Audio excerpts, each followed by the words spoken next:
So here's my 2025 Tenere 700. Just picked it up a couple weeks ago, and I wanted to make some changes to it. There is a company called NICECNC.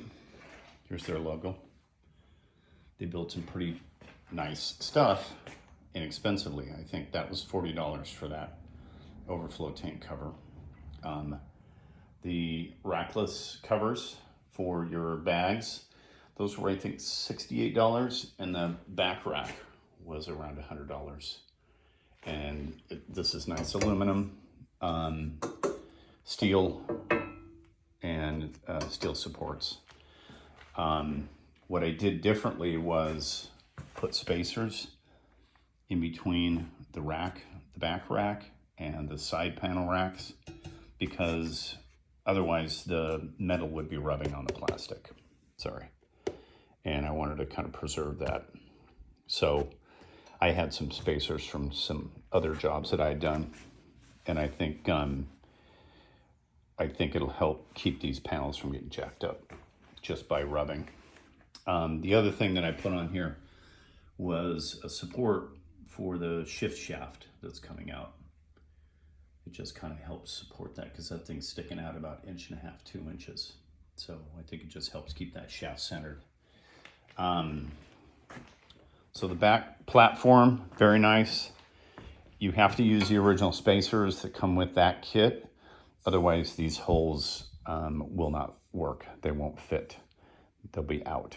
So, because I had some really long ones that I could have used for the whole system and gotten away with putting another spacer in between these, but then it threw these holes off. So you have to use the one that come in that kit.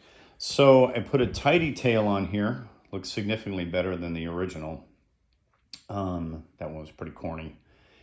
But there are 2 welded buttons that hold this taillight on, that if you left those on there, you would shove your taillight up into those nuts on the rack.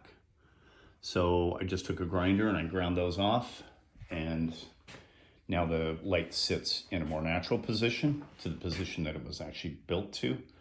So you probably have to do that unless they change their system. You know, they stop putting those on there. But it's a nice setup. I really like it. And I think that was 45 bucks for that tie detail. The pegs, I got new pegs. These are aluminum. I don't know what kind of punishment they're going to be able to take, but I wanted something different. I have a size 13, 14 foot, and I just like to have a bigger platform. So, and I think those were 70 bucks for the 2 of them, but they've got nice sharp teeth on them that stick in your boot. I have the center stand. That is from Altrider. I think that was around $400. It's aluminum with steel plates, mounting plates. Very nice system. I really like it.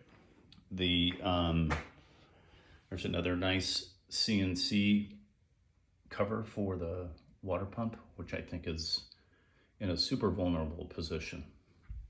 The camel, which when I bought this, it did not say that it wouldn't fit the 2025. Matter of fact, I think I called them and they said it would be fine. Well, I got it and it doesn't. And then later on when I looked on their website, it showed that it does not fit. So just to let you know, it doesn't fit. I actually had to cut one last hole off, but I didn't need either of those last holes, but I left that one in there. I left this one unmolested, and I used this outside one, which is even, the original stock probably is right about here. So you're getting about 12 to 30% decrease in tension or resistance. But what I had to do was take this bracket off the bike, of course take the cable out, and then I put a fat screwdriver in here that filled that gap, and then put channel locks over the top of it, and then heated it right here and twisted it so that the angle of this would end up pointing more like this, because originally it was pointing like this. So you just need to articulate it over a little bit so that cable is more straight or in line with the arm. But other than that, it works great. And then I've got short levers for the clutch and the brake.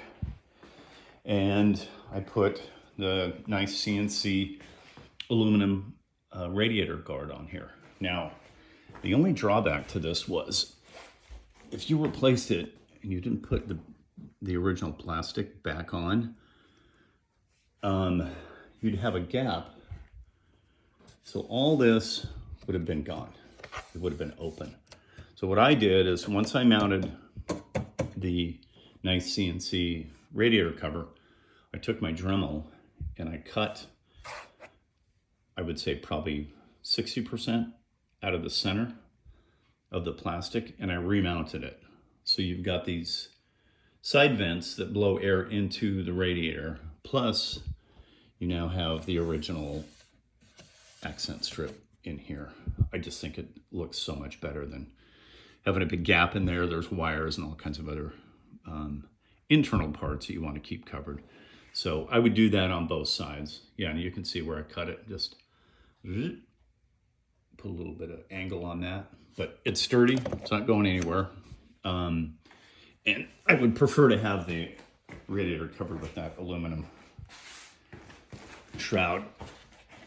And this is the other side. So just took the Dremel. Look at that horn, sweet horn. Yeah, and it's all firm. You know, it's all very well attached, so it's not going anywhere and it doesn't rattle. I think that's it. Oh, they did have, NICECNC does have a motor cover on this side and a clutch cover on the other side, but they do not fit this bike because they did modifications. So I'm going to send those two parts back and wait for them to issue new covers for those, and then I'll put those on because I think those are also at risk. I also have a crash bar setup that's coming from Alt-Rider, so we'll put that on, upper and lower. And then something I did that I thought was super cool is I picked up this automatic chain oiler, and I have another video on this. So check that out, because I hate having to take a can of chain wax or lube with me. This thing does it automatically, and I rerouted it, that line, all the way down here, and it actually oils the chain right out of the output shaft. And like I said, you can see my video on that, and I think this is going to be a massive improvement instead of messing around trying to keep that chain lubricated, especially on long runs. You know, we'll do 200 or 300 miles in a day easily out in the dust and dirt. So I think putting gear oil on that chain keeps it clean and lubricated. Okay, that's it. Thanks, guys.